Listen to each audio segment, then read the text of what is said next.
How do I use my keywords to be found online?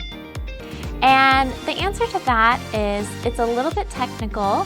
There's a technical aspect, and then there's also kind of a content aspect. On the technical side, there are specific areas of your website that we take and we weave your keywords into.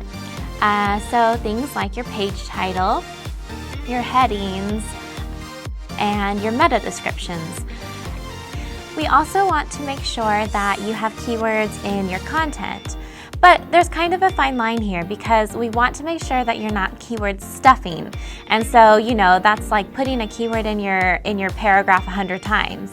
That doesn't sound natural, and it's going to not be something that's going to be very authoritative, right? And going back to what Google's looking for, they're looking for valuable, authoritative content.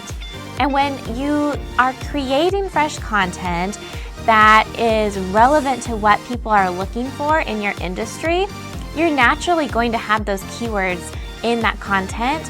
And so it's more about just identifying the keywords we want to go after and making sure they show up in the content, but in a natural, authentic way.